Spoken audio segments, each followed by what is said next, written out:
Good morning. I am going to read chapter 12. And honestly, I should get a little bit of water because I'm a little crackly in my voice. So I apologize. But we're going to read chapter 12. The goldfish man turned around and smiled questioningly at Ma and Ba, who could do nothing but continue to stare. He was slender and small, which perhaps was why it was easy to mistake his footprints for Minli's. The dragging lines Ma had thought were Minli's walking sticks led to his cart, and the bowls of goldfish caught the sifting beams from the sun, slivering it into flashing sparkles of light. The goldfish man's eyes also flashed as he looked at Ma and Ba and their dust-covered clothes and haggard, tired faces. "Can I help you?" he asked them. "We were looking for our daughter," Ba stammered. "We are from the village of Fruitless Mountain."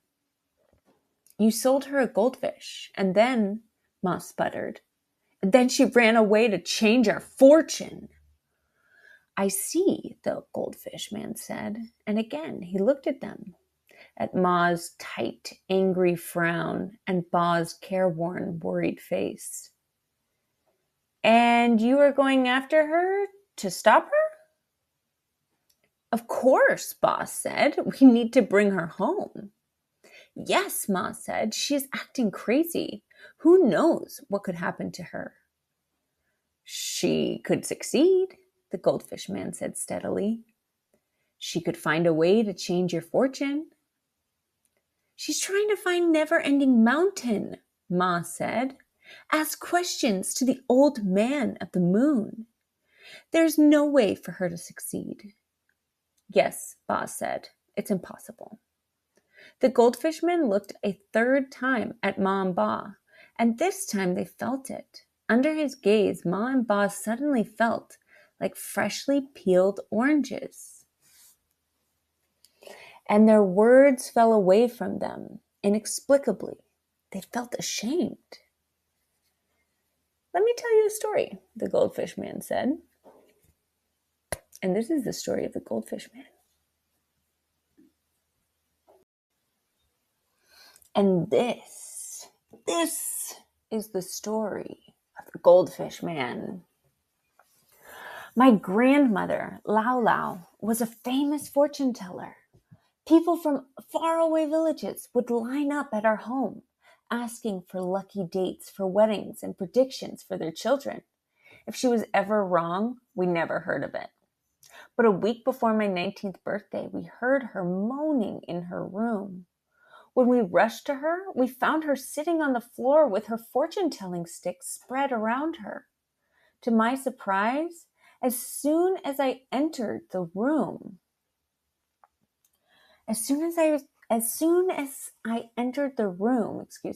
her piercing eyes fixed upon me. "You," she said, "you will die next week on your birthday." It was as if she had exploded a firecracker in the room.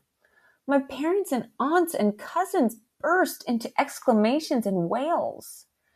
It is true, my grandmother insisted. "I have checked and rechecked over and over again, and the sticks will always stay the same. And the sticks always say the same. Next week, on his 19th birthday, he will die. That is his fortune." I could not believe it. How could this be? But my belief in my grandmother was unshakable. If she said so, it must be true. I stood staring as my family created a storm around me. Finally, I said, with a mouth as dry as sand, "Lau, with a mouth as dry as sand. Lau, isn't there anything I can do?" "There's only one thing you can do," she said, "but it is doubtful. it will work. I'll do it, I said.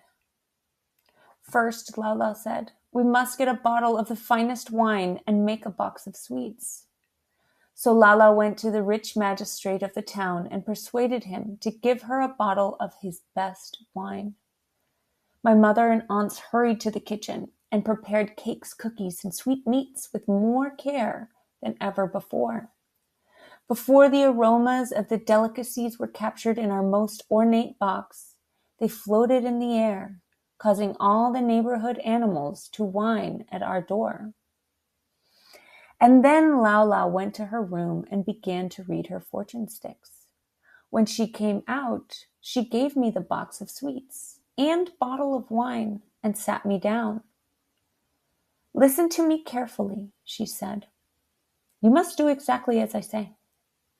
Tomorrow morning you must walk north of the village. Do not stop until the moon begins to appear in the sky. And when it does, you will see a mountain before you. And at the foot of the mountain, you will see an old man reading a book. Open the box of sweets and the bottle of wine and set them by him, but do not say a word unless he speaks to you first. This is the only chance we have to change your fortune. So the next morning I followed her instructions, and it was as she said. I walked all day, and when the sun finally withdrew from the sky, there was a vast mountain in front of me, whose tip seemed to touch the moon. Sitting cross-legged at the bottom was an old man reading a giant book. The light from the moon seemed to make him glow silver. This is the theme, silver. Ding! I opened the bottle of wine and box of sweets and quietly laid them next to him. Then I sat and waited. The old man didn't notice me and continued to read. My mouth watered as the smell of sweets drifted into the air, but I didn't move. But even though the old man was engrossed in his book, he must have smelled them as well because, without lifting his eyes from the page, he began to eat. It was only when the bottle of wine was empty and he was eating the last cake that the old man lifted his head. He seemed surprised to see a half-eaten cake in his hand. I've been eating someone else's food, he said to himself. He looked up and saw me sitting nearby. You, boy, was this your food? Yes, I said, and I came closer as he beckoned. Well, he said to me, what are you doing here? I told the old man my story while he rubbed his beard. When I finished, he said nothing, but began to turn pages in his book. Finally, he nodded. Yes, it's true, the old man said. You are only to live 19 years. And he turned the book toward me, and in the moonlight, I read my name on the page. Next to my name was the number 19. Please, I couldn't help asking, isn't there any way to change it? Change it? The old man asked, surprised at the thought. Change the book of fortune? Yes, I nodded. Well, the old man said, stroking his beard, I am indebted to you for eating your food. He took a paintbrush from his robe, studied the page. He said to himself, maybe if. No, perhaps, no. Yes, this is how it can be done. And with a few simple flicks from his brush, he changed the 19 to 99. Good, he said to me. You will now have many more years of life. Live them well.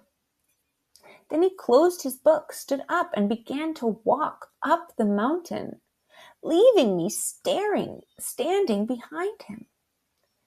I sat there until he disappeared from sight, and then turned around and went home. The next week on my birthday, There was a terrible typhoon. The wind howled as it never had before, and a tree fell right on top of the roof of our house and crashed into my room, narrowly missing me. If it had fallen just a bit more to one side, I would have easily been killed. But as I climbed out of the ruins of my room, I saw my grandmother's eyes staring into mine. Silently, she nodded. She did not need words to tell me what had happened. I knew my fortune had been changed. Fortune. Which is also so curious. Like, oh, the goldfish man was able to change his fortune?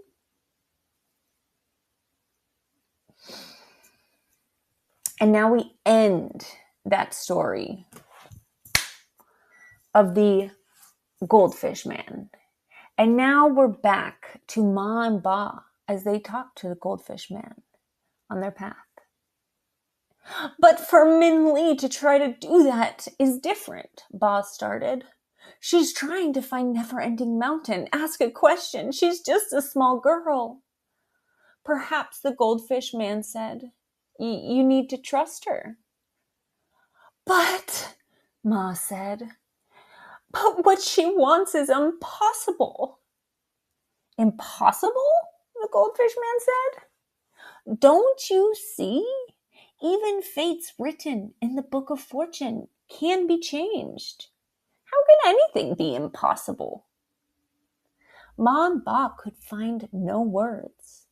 His eyes and the hundreds of eyes of the goldfish behind him seemed to silently scold them. This is how I'm silently scolding you.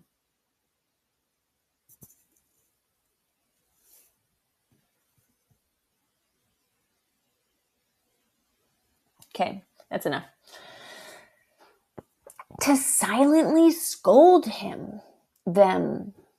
As they looked at the ground, the goldfish man shifted back into his bag and turned toward his cart. Here, a gift, the goldfish man said, placing a bowl into Ba's shaking hands. The fish, the pale silver color of the moon, glop, glop, glop, and ding on our themes, our motifs. The silver pale of the moon, circled in the bowl. Perhaps, if you cannot trust that your daughter will find Never-Ending Man,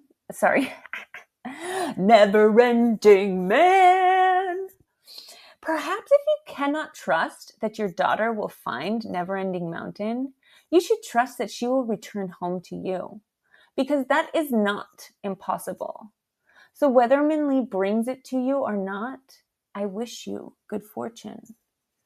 And with a bow, the goldfish man walked away. His bowls of goldfish cast pieces of rainbows. His bowls of goldfish cast pieces of rainbows in the air, making him sparkle in the sun. Ma and Ba stood and watched him until he looked like a twinkling star in the distance.